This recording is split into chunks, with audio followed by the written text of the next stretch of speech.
Okay, welcome back. So the question is, how do I access an object? Okay, so I cannot just run it like this and access. So how do I? There are two primary ways to access an object. We use what they call dot notation and square bracket notation. So first one I'm going to show you is the dot notation. All right. Now to do that, this is the object name.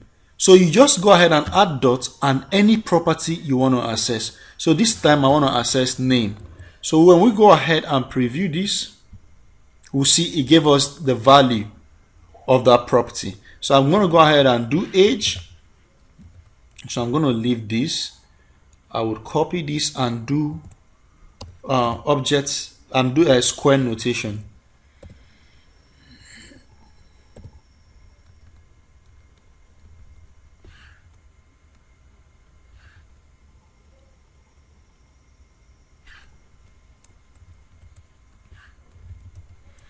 Okay, so let's see.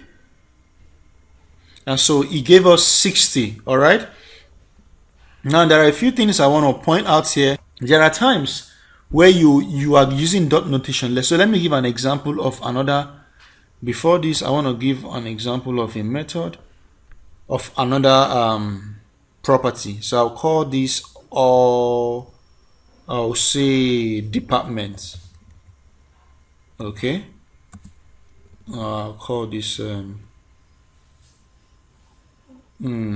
academic year.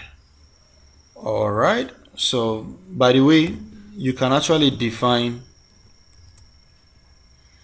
a property like this as well. Okay. So I'm going to say academic year is 2000. I'm going to now let's go ahead and do this. Let's go ahead and do this. So it gave us 2000. Now let's go ahead and try it with dot notation.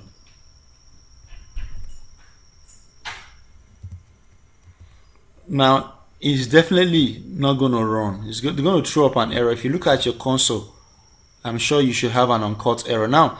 And so it's not every time you can use the dot notation, because dot notation has several meanings in JavaScript. So more comfortably, it's always advisable to use the square bracket notation. All right, it's more flexible to use. So that's primarily how you can access the objects, the property of a JavaScript object.